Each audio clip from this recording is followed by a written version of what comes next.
आज दिन भर अगर हम नैतिकता की बात करें, आदर्शों की बात करें, तो आज का दिन आरएसएस प्रमुख मोहन भागवत उनके एक बयान को लेकर उन्हें सुर्खियों में ले आया। वजह उनका वो बयान था जो उन्होंने मंदिर मस्जिदों के जारी ताजा विवाद को लेकर दिया है।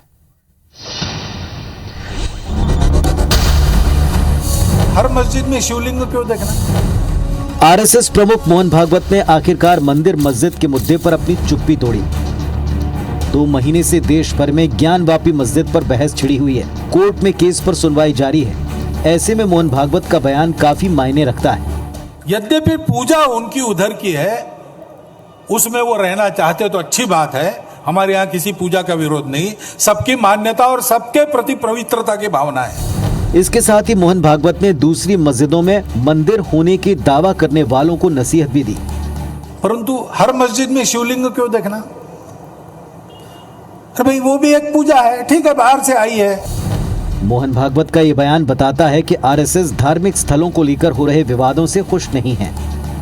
भागवत ने अपना फर्ज निभाया। अब सवाल ये कि भागवत की नसीहत कितनी कारगर साबित होगी।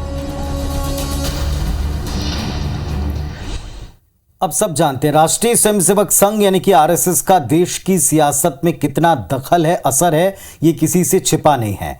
अब सवाल ये कि आखिर भागवत के इस बयान के मतलब क्या हैं?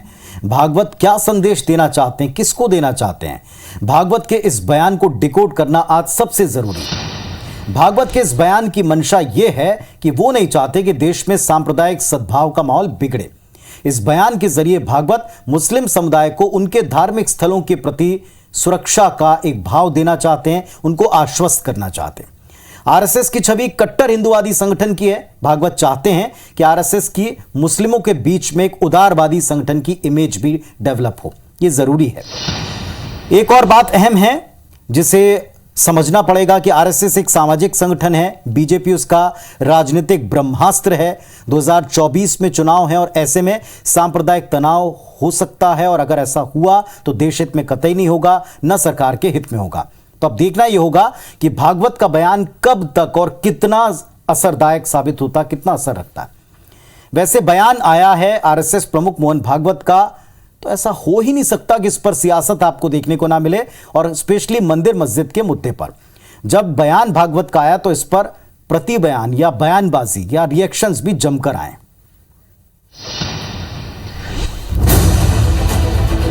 हमारे यहाँ किसी पूजा का विरोध नहीं, सबकी मान्यता और सबके प्रति पवित्रता की भावना है।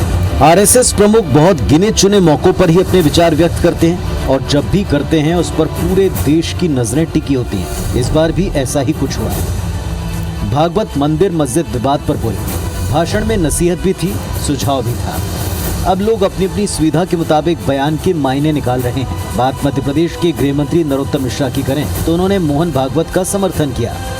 इसमें उन्होंने क्या गलत कहा है और 100% हम उनके साथ सहमत हैं। इधर कांग्रेस पार्टी ने भागवत के बयान को कुछ इस तरह से लिया है। एक अल्पसंख्यकों मुसलमानों को मारने का काम करता है, दूसरा सहलाने का काम करता है, वो है और कुछ नहीं है। ध्यान भटकाने वाली बातें हैं। अब कांग्रेस को खामियां निकालनी थी और वो निकाल रही है, पर भागवत का बयान देश को जोड़ने वाला है, सांप्रदायिक सद्भाव को कायम रखने वाला है। ऐसे बयानों का समर्थन होना चाहिए। तो हमारे देश में लोकतंत्र है, लोकतंत्र से हमारा देश चलता है और यह हक देता है कि सब अपनी अपनी बात कहें, खुलकर कहें। अभिव्यक्ति की आजादी का इस्तेमाल देश हित में होना चाहिए। मोहन भागवत का बयान कुछ ऐसा ही है। ऐसे बयानों पर राजनीति हो समझ से परे। खैर चलिए, इस बयान का महत्व क्या है जरा इसको भी डिकोड करते हैं। देश के अलग अलग हिस्सों से सांप्रदायिक तनाव की खबरें आ रही हैं, और ऐसे में यह बयान भाईचारे का मैसेज देता है। सभी वर्गों में एक छोटा सा समूह होता है जो कट्टरवादी सोच का समर्थन करता है। यह बयान ऐसे समूह को उदारवादी सोच अपनाने के लिए प्रेरित करता है। इस बयान में समाज और सरकार के बीच मतभेदों को कम करने की एक अपील भी साफ तौर के ऊपर दिखाई पड़ती है, छिपी। चलिए, उम्मीद हम ये करते हैं कि मोहन भागवत का बयान समाज पर पढ़ना भी चाहिए। वो पढ़ेगा ऐसा लगता भी है, क्योंकि सहिष्णुता, सौहार्द ही किसी भी राष्ट्र के विकास की आधारशिला होती है। लेकिन इसमें कितना वक्त लगता है, और जैसा हमने कहा कि कुछ छोटे वर्ग के लोग कट्टरवाद को ही अपना एक आदर्श मानकर चलते हैं, क्या उन पर भी इसका असर होगा?